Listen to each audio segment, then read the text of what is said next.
Imagine being a woman, and then at night, you just feel like... Wait a minute. It's going to take a while. To be a woman? It's hard to imagine being a woman. Give me a sec. All right, I'm there. I think it's going to take longer than that. You're just laying there at night, and all of a sudden, you feel like... And there's no stimulation going on, but all of a sudden, you feel like you're about to have the big O. You feel the tinglies. You feel the tinglies. And not for a minute... Not for like half an hour. We're talking about hours. And you can't figure out why. Okay, we're going to get to that here in just 1 second because we have Brooke with us again, who is always so good. Brooke Fraught is the director for Women's Institute for Sexual Health in Nashville. Hey, Brooke.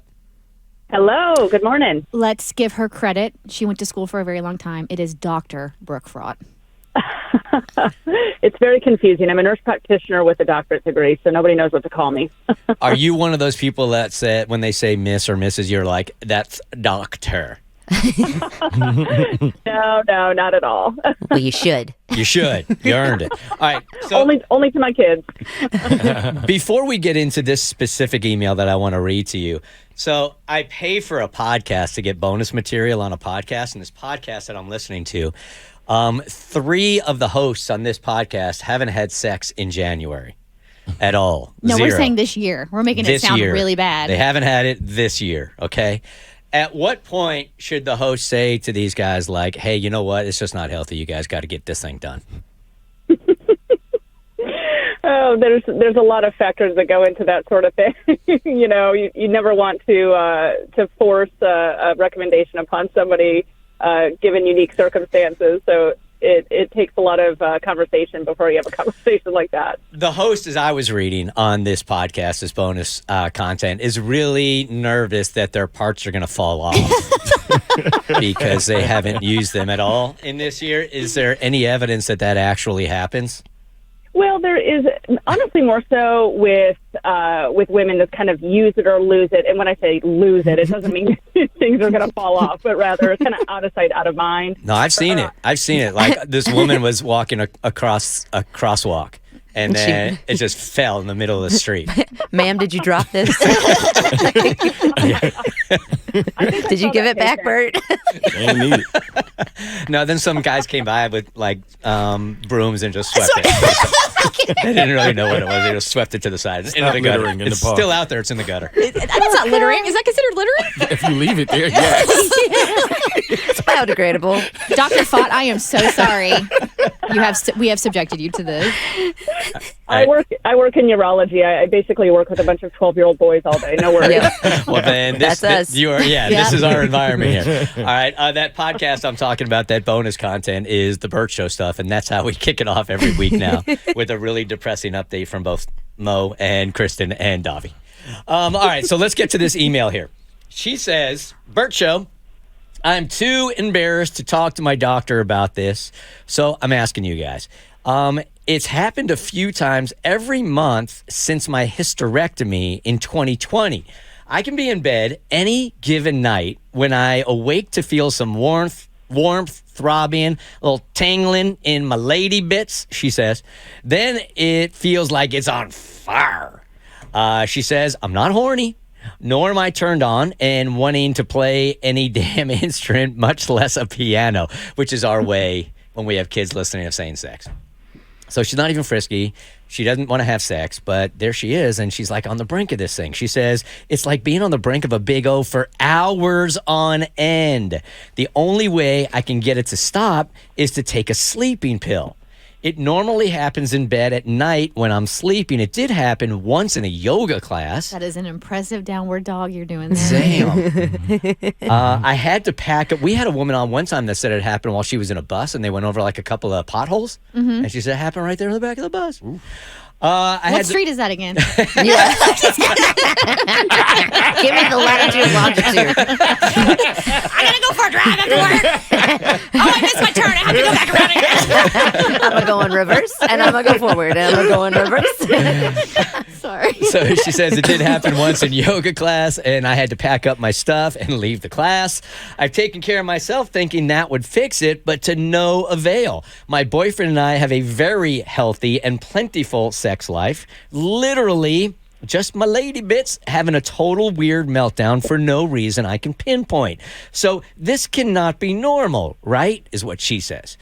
So, Dr. Brooke, what do you got? Mm-hmm. Yeah, so ready for Debbie Downer here? Yeah. This is a real medical condition, and I like how I noticed how she started out by saying, I'm embarrassed to talk to my doctor, and we hear this all the time. You know, it's embarrassing to bring up intimate matters, especially something that seems so, abnormal.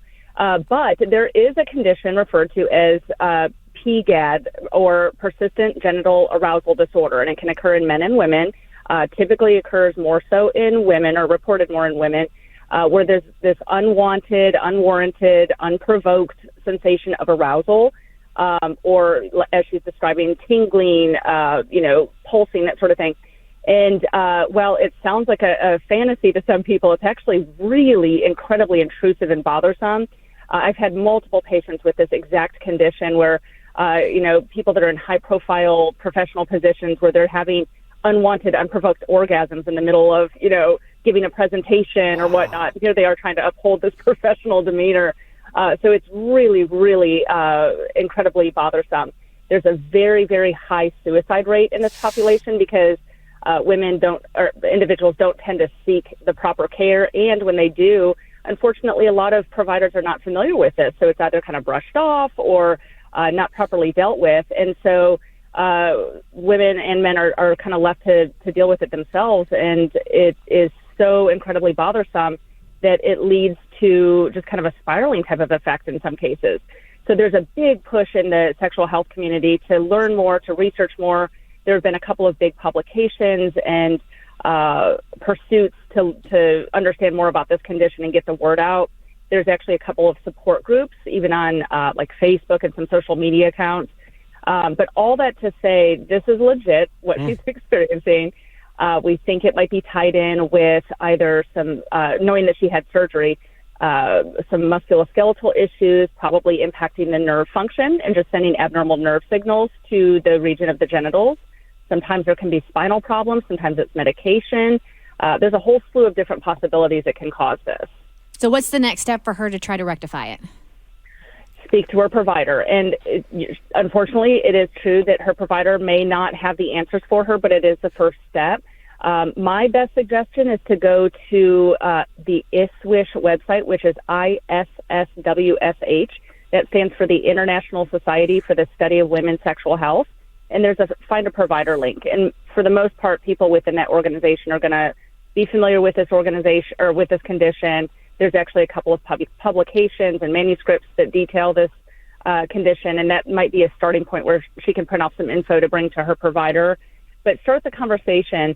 She may also benefit from some pelvic floor physical therapy if she has that in her area, somebody that can kind of assess the pelvic floor and see if maybe the muscles of her hips, pelvis, back might be impacted from that surgery that could explain some of her symptoms. Avi? For someone that's like embarrassed to bring this up to their doctor, I mean, do you start with like, it's not you, it's me. I'm not really turned on by your stethoscope. Like, how do you begin that conversation with your doctor without feeling like really in your head about it? Yeah.